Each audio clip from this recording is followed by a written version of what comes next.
Hoje a gente sabe que tem muita gente sofrendo por conta do isolamento, do confinamento. A gente tem ouvido aí algumas notícias de pessoas que estão tirando até suas próprias vidas e a gente quer você com saúde mental. E para que você não tenha, nesse momento, um agravamento da sua depressão, do seu quadro de ansiedade, de estresse, muitas pessoas também caindo no alcoolismo, a gente recebe um psiquiatra que é maravilhoso, respeitadíssimo, o presidente do Departamento Científico de Psiquiatria da Associação Paulista de Medicina, Dr. Calildo Alibe, e é com ele que a gente aprende agora sobre saúde mental. Seja muito bem-vindo.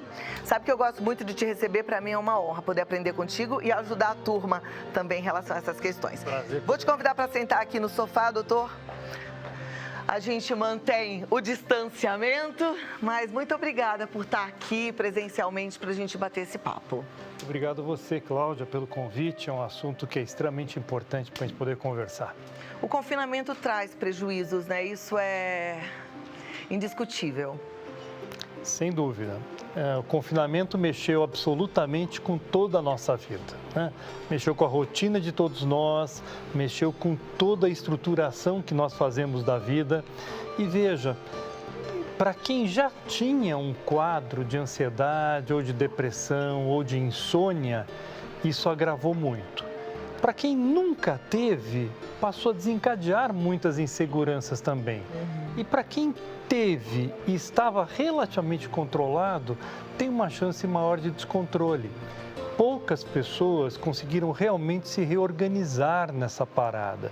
Esse confinamento que é forçado, não foi algo desejável pelas pessoas, foi algo que foi imposto e que é algo saudável, nós temos que cumprir.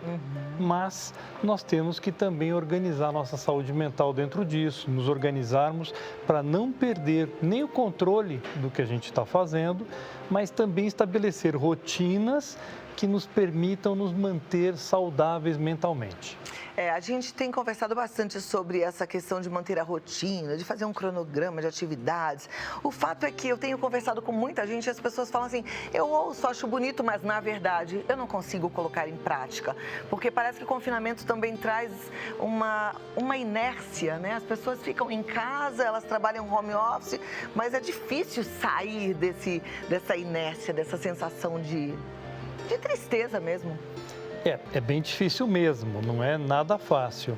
Até porque nós não temos um prazo, não é? Quando começou, se falava em 10 dias, 15 dias, isso tem se estendido, nós não sabemos ao certo por quanto tempo isso vai durar. Nós temos muita insegurança com o futuro, mexeu com a profissão, mexeu com ganhos, mexeu com uma insegurança, será que o meu trabalho estará da mesma forma? Tudo tem se modificado. Se modificou também o relacionamento. As pessoas começaram a ficar em casa. Antes, a gente imaginar um casal, cada um saía para suas atividades, se encontravam de manhã, se encontravam à noite, podiam se falar várias vezes, mas agora estão convivendo o tempo todo. Isso também traz mais atritos. Trouxe convivência com a escola da criança, porque a criança ia para a escola, o filho vai para a escola, o adolescente vai para não sei aonde, o mesmo garoto da faculdade, e hoje está todo mundo em casa. Esse confinamento de todos terem que realmente se cruzar também dificultou para a maior parte das pessoas. Precisam reinventar-se mesmo. Rotina é bonito da gente colocar assim a ideia da rotina, mas eu queria lembrar que rotina não é só ruim. Rotina estrutura a vida, então é extremamente importante manter uma rotina. Por exemplo, uma rotina de horário de acordar. Mesmo que você pudesse acordar mais tarde, tente ter um horário para acordar, tente ter atividades físicas.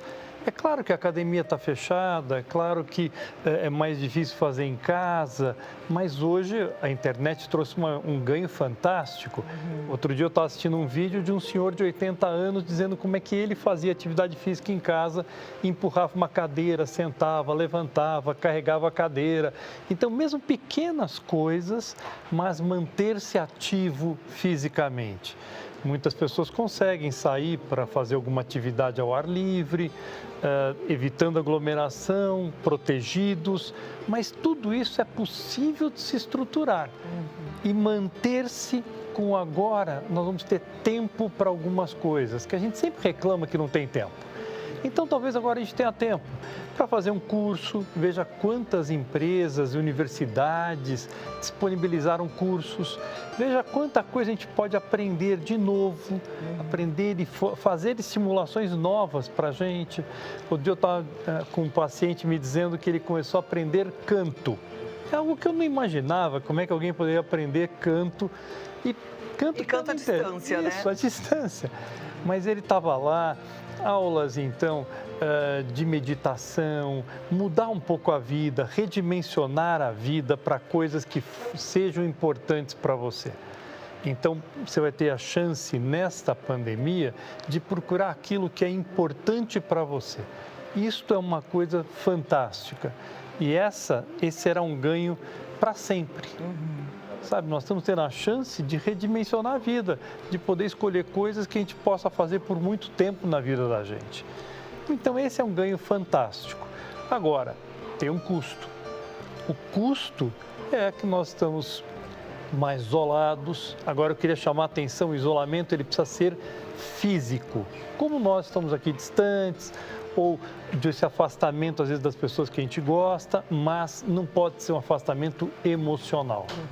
Então, entrar em contato com as pessoas, assistir a pessoa, ver a pessoa online, conversar de alguma forma. Então, essa interação precisa estar viva, né? Então, ontem eu cheguei na minha casa, minha filha estava falando com o avô pelo FaceTime. Genial. Não está podendo ir visitar o avô, ele não pode vir, a gente não pode ir, mas ela está lá vendo o avô pelo FaceTime, conversando e brincando com ele e tal, e mostrando o que ela havia feito. Então, esta proximidade afetiva precisa continuar. Isto não pode ser interrompido. E é bom que, de toda forma, não só os avós estão sentindo falta, mas os netos também. Está todo mundo sentindo falta de todo mundo. Essa possibilidade da gente interagir através do FaceTime é maravilhosa. Que você possa fazer isso, porque hoje em dia, como a doutora acabou de falar, a gente tem tempo, né? Lá em casa acontece isso também. É interessante que a gente está distante. Meus pais moram no Rio de Janeiro e eu estou aqui em São Paulo. A gente não pode se ver fisicamente, mas a gente está interagindo muito mais, porque temos tempo. Então, a gente fica horas e faz comida e vê como é que está fazendo, como se estivesse todo mundo junto na mesma casa. Isso é muito importante. Agora, eu fico pensando assim, em que momento as pessoas precisam ligar aquele botãozinho de não estou dando conta de tomar nenhuma decisão produtiva por minha conta somente? Preciso de ajuda, porque acho que pode chegar nesse ponto, né? Olha, a China passou antes por isso. Então, nós temos vários trabalhos chineses com as pessoas que ficaram confinadas por um tempo longo e que depois, quando saíram, então começou a se fazer uma série de exames, de testes com essas pessoas. O que se descobriu? Que essas pessoas que ficaram com confinamento prolongado aumentaram muito o seu estado de ansiedade, de depressão, de insônia e de alcoolismo. Então, o que a pessoa tem que estar atenta? A pequenos sinais. Olha, eu estou mais inseguro do que o normal, eu estou voltando a ter umas crises de ansiedade que eu não tinha mais, eu estou ficando sem motivação para fazer as coisas, ou olha, eu estou começando a beber todo dia, eu estou começando a beber uma dose maior do que eu beberia. Então, tem que tomar esses cuidados. Começou a perceber-se diferente. Está na hora, às vezes, de buscar uma ajuda. Então, que bom que nessa especialidade especificamente, que a psicologia, a psiquiatria, pode ser feito online, de uma forma boa. Se você tiver com uma dor de estômago, aí realmente o médico precisa te examinar, precisa olhar, precisa ver. Mas nessa área então, dá para consultar uma psicóloga, ou a sua terapia, ou reforçar essas questões todas de meditação, essas questões que a gente coloca que, eu sempre quis fazer yoga, mas nunca iniciei, então começar a fazer isto. E, ao mesmo tempo, buscar também uma ajuda psiquiátrica, se for o caso. Olha, eu estou bebendo um pouco a mais, eu estou perdendo a mão com isso aqui, eu realmente estou com uma insônia que não está passando. Eu estou começando a ter dificuldade para adormecer, ou eu estou adormecendo e acordando no meio da noite, isso não era o habitual. E nós temos uma característica que é de minimizar as coisas. Então, mas é porque eu não estou fazendo nada durante o dia, ou eu não estou me cansando, ou cuidado, sabe? Seja sincero com você. olhe, realmente começou a ter alguma alteração de humor, começou a estar mais irritado, mais briguento, não minimize tudo. Começou a ter essas alterações de comportamento, busque uma avaliação, busque uma ajuda, procure alguém que possa olhar, ver se isso realmente está dentro da normalidade ou está afetando já a sua vida e você pode se beneficiar de um atendimento de psicoterapia ou às vezes uma consulta psiquiátrica, de tal forma que você fique bem. Então, cuidado com isso. Poucas pessoas, os estudos chineses mostraram também isso, que só 10% das famílias ficaram muito bem no confinamento. E, geralmente eram pessoas que tinham um laço muito bom afetivo entre elas, né? Porque às vezes as pessoas coabitam a mesma casa, né? Mas tem um laço afetivo mais distanciado. Então, quem saiu bem do confinamento? Aqueles que já tinham coisas ricas entre eles. Então, foi um crescente. O confinamento ajudou que eles tivessem mais contato de uma coisa que já era boa. Então, isso é fundamental para que a gente consiga estruturar-se melhor na nossa saída do confinamento. Ok. As mudanças, elas assustam, né? Você falou de normalidade. Eu percebo que ninguém hoje está com a vida, como considerava antes, normal. Mudou de alguma forma. Uns se sentem mais tristonhos, outros se sentem mais apáticos, outros se sentem mais irritados. Isso é normal? Olha, é uma mudança muito grande. Nós saímos de uma estrutura que nós todos tínhamos, de uma certa forma, uma rotina nossa, e ela foi quebrada, obrigatoriamente. Então, não é que você estava querendo se afastar por um tempo, passar um ano sabático, ou não. Essa pessoa pegou e foi obrigada a modificar completamente a rotina dela.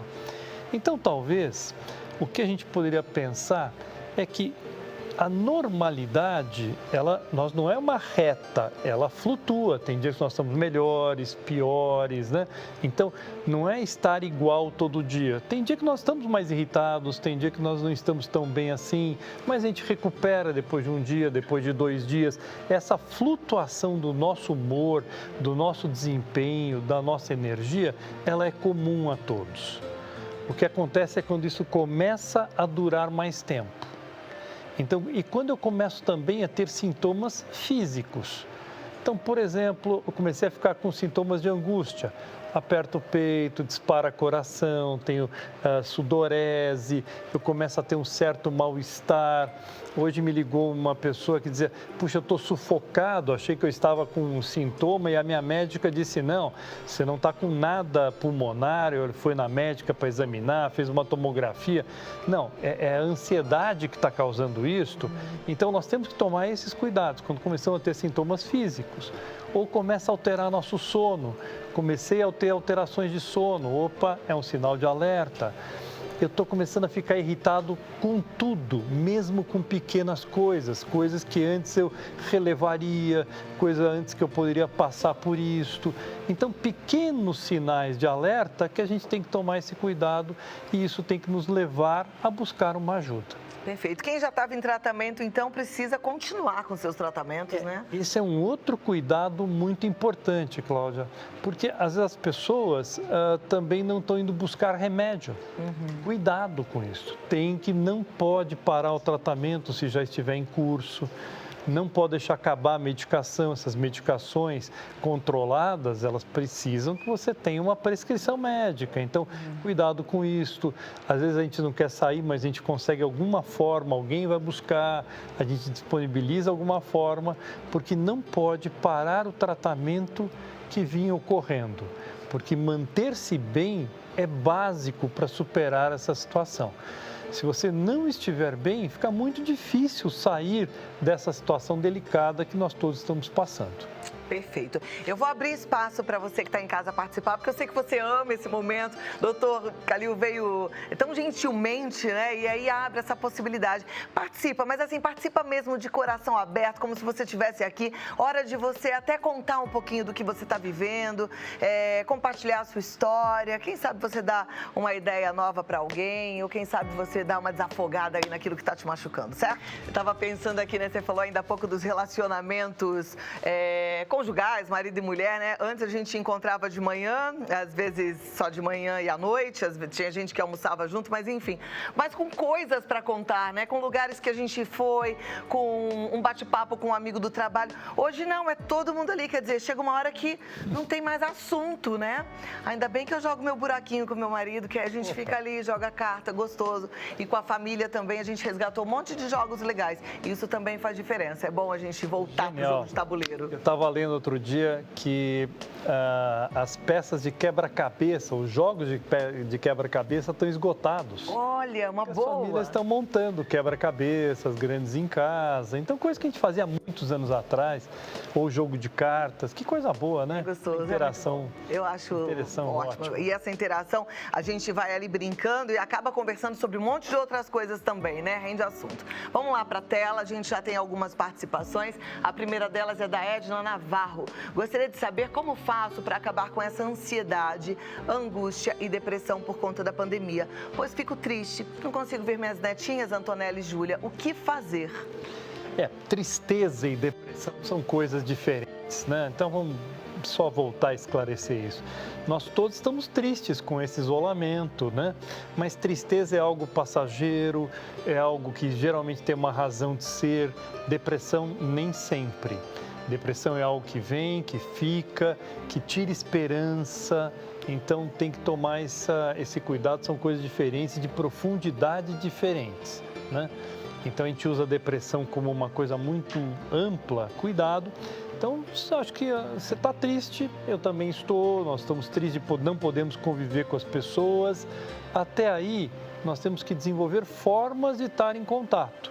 Então, eu te sugiro sempre essas mídias, usar a mídia ao nosso favor, poder estar vendo, poder estar brincando com as pessoas, poder... Eu estava contando da minha filha com o avô ontem à noite. Então, são formas que a gente tem para burlar isto, para poder estar próximo, isso é importante, né? E precisa achar essas formas para burlar, porque enquanto você estava falando, eu estava pensando que não é nem só a questão do isolamento, é a questão também das incertezas, claro, né? A gente não sabe por quanto tempo mais a gente vai ficar isolado, a gente não sabe como o Brasil vai se comportar depois que passar tudo isso, como é que o mundo vai estar, quer dizer, são muitas incertezas, então se a gente não tomar cuidado e providências, conforme até as orientações do doutor agora, a gente pode sim adoecer de forma muito mais séria, então a gente precisa se cuidar mesmo, né? Sem dúvida.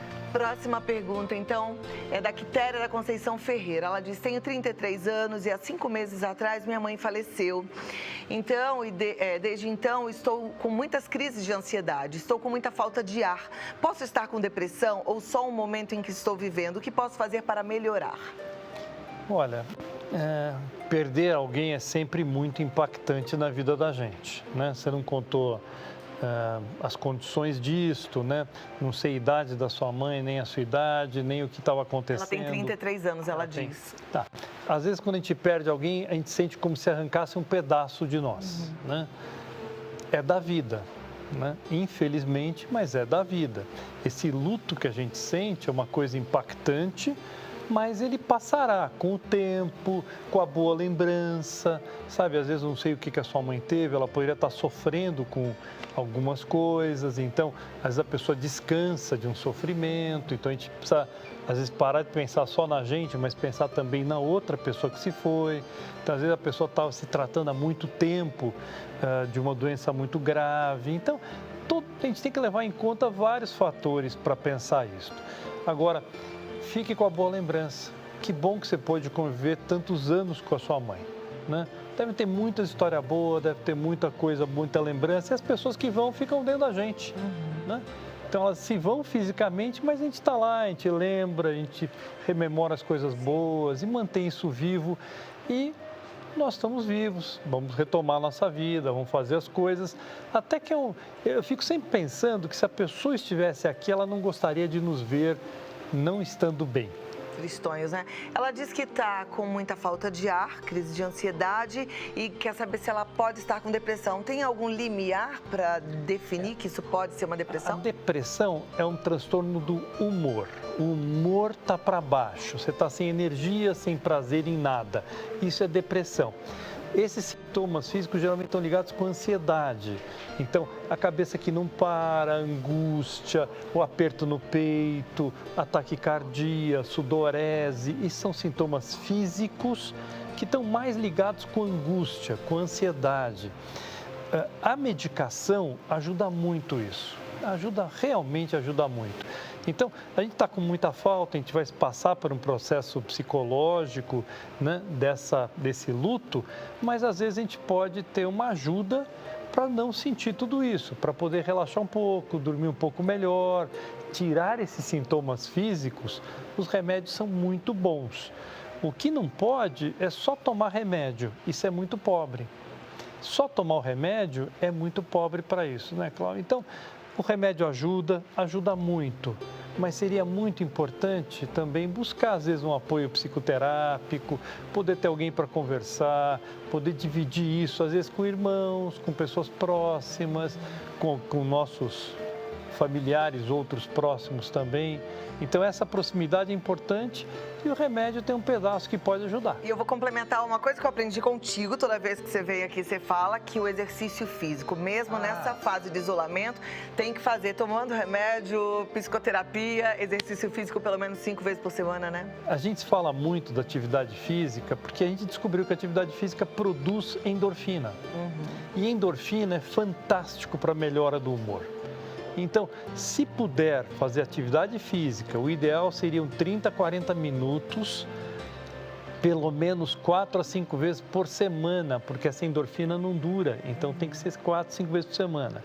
E tem que ter uma duração mínima de 30, 40 minutos. Procura os vídeos da internet e bora, afasta aí os móveis da sala e vai fazer 30, exercício. 40 minutos ininterruptos. Força para você, Quitéria. A próxima participação é da Silvânia de Natal. Quando a pessoa sente-se muito emotiva, não é bom? Isso baixa a imunidade? É verdade, doutor Calil? A depressão abaixa muito a imunidade, porque nas alterações da depressão, você tem uma alteração que todo o seu sistema imunológico fica muito pouco ativo. Então, você fica mais propenso a pegar gripes, a reaparecer infecções tipo herpes, cândida. Então, quando você está deprimido, a tua imunidade está muito diminuída. Quando ela fala de mais emotiva, emoção não é só ruim, emoção também pode ser uma coisa boa, pode ser uma coisa boa de ser sentida. Então, tentar ver essa emoção como algo que pode ser positivo. Mesmo esse período de confinamento que a gente está passando, ele não é só ruim. Ele afetou a parte financeira, ele afetou os relacionamentos, mas ele pode ter um lado bom dessa história. O sofrimento também não é só ruim. Sabe, o sofrimento, a ansiedade, a angústia podem nos levar a um crescimento. Então, isso é o lado bom que nós temos que aprender a tirar de cada experiência nossa. Mesmo as mais difíceis, mesmo quando a gente sofre. Ok. Próxima participação do Leandro. O que fazer quando, às vezes, pensamos muito no que está acontecendo? Isso pode me fazer mal? Talvez você esteja falando, Leandro, que vem um pensamento e não sai.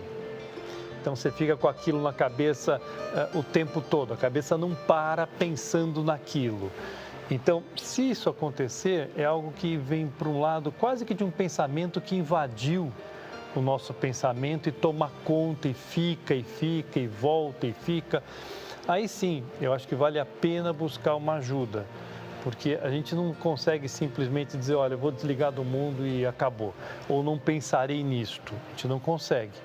Então, uma ajuda, por que tem vindo esse pensamento, o que esse pensamento significa, então isso ajudaria muito. Existem remédios que fazem um bloqueio nisso muito significativo, isso é importante, e também a psicoterapia que vai sempre auxiliar isso. Muito bem. Então, se for algo que está invadindo o pensamento e ficando, vale a pena buscar ajuda. A gente falou um pouquinho nos bastidores sobre o excesso de informação, né? A gente está vivendo um momento de muita informação. A gente pega o celular, tem notícia, a gente liga a televisão, tem notícia, e todo mundo só fala do que está acontecendo no agora. Isso também faz mal. Faz. Uma das ideias que se tem para quem já tem um pouco mais de ansiedade é se preserve um pouco de tanta notícia. Não precisa saber a cada hora tudo o que aconteceu, quantos internaram, quantos não sei o quê, quando não sei o que lá. Então, calma um pouco. Tem até uma palavra que foi cunhada que chama-se infodemia. É uma epidemia de informação. Nós temos que nos preservar, porque isso para muitas pessoas aumenta a ansiedade. Então, poder relaxar, nós estamos vivendo um momento delicadésimo, é verdade. Nós temos que aprender a lidar com isso, nos proteger, usar o isolamento possível, máscaras, tudo aquilo que é possível de ser feito. Mas com calma, nós temos que ter informações, mas o excesso só vai criar mais pensamentos em relação àquilo. Ok.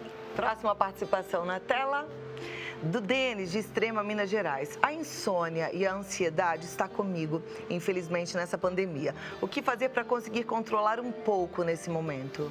Olha, Denis, se você não fosse alguém assim, então vamos imaginar que você não tinha quase ansiedade, não era um insônia e começou a apresentar isto, eu acho que você poderia sim praticar meditação, por exemplo. Aproveite a internet, vá aprender, tem vários tipos de meditação, veja aquele que adapta-se melhor a você. Uma atividade física regular, não à noite, né? Isso também vai piorar a insônia. Leia sobre a higiene do sono. Higiene do sono é uma coisa muito importante que fala tudo que a gente às vezes faz de errado. Então você vai deitar e está lá respondendo WhatsApps, entrando na mídia, assistindo um filme interessante, entrando numa série atrás da outra. Como é que dá para dormir assim? Não dá. Então, dormir é um ato de recolher-se. Então tem que manter o horário, tentar recolher-se, tentar fazer coisas mais chatas, sabe? Coisas que sejam mais rotineiras. Então, isso seria uma coisa importante. Então, leia sobre higiene do sono, tente praticar meditação ao longo do teu dia, isso ajuda muito, e uma atividade física, isso ajudaria muito a controlar a insônia e a ansiedade. Controlam mais de metade dos quadros. Perfeito. Vamos lá, temos mais participações. O Leandro de Santo André. Doutor, você acredita que esse ano de 2020 ainda é possível a vacinação em toda a população brasileira? Lembrando as áreas mais carentes, ele deve estar se referindo à vacina da Covid. Covid, olha, essa não é a minha área, mas tudo que eu leio, eu também estou lendo tudo sobre isso esses dias, né? Esse mês todo a gente só tem esse assunto. E todos os colegas que trabalham com infectologia, eles dizem que ainda a vacinação está longe.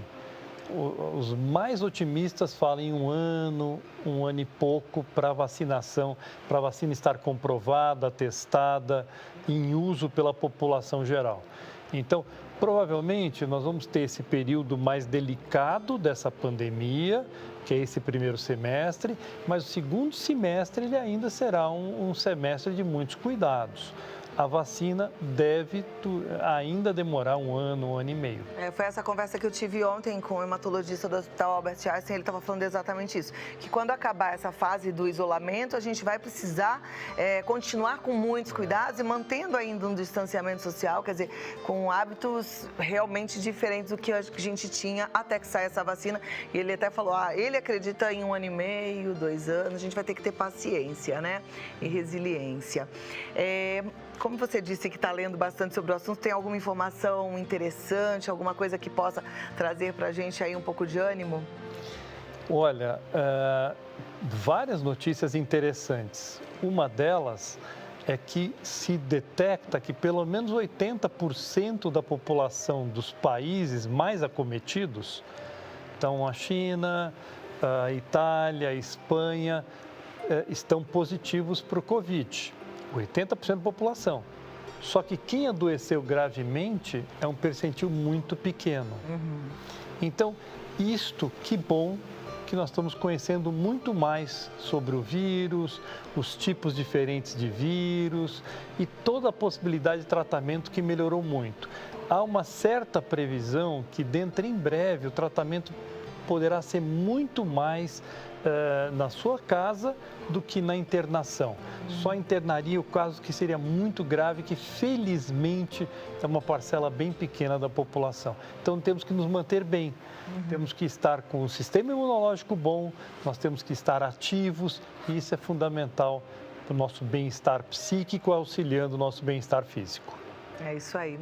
Olha, muito obrigada. Tudo que é bom aqui voa, né? Nosso tempo voou e Mas foi muito gostoso conversar contigo, muito bom a gente perceber a seriedade da disciplina, porque eu acho que agora a gente tem que ter disciplina com a gente, né? Com o que a gente come, com o que a gente pensa, com o quanto a gente se exercita, porque agora só depende da gente. Que coisa boa, muito obrigado por poder estar aqui. Eu é que agradeço. Olha, o Dr. Khalil Doualib, ele atende online, virtualmente, o que é maravilhoso nessa época. E você pode entrar em contato através do telefone 11 3284 5876. 11 3284 5876. Então, não fique só. Se você está precisando, busque ajuda. Dr. Khalil Doualib, até a próxima. Muito obrigada. Obrigado a você. Cuide-se, hein?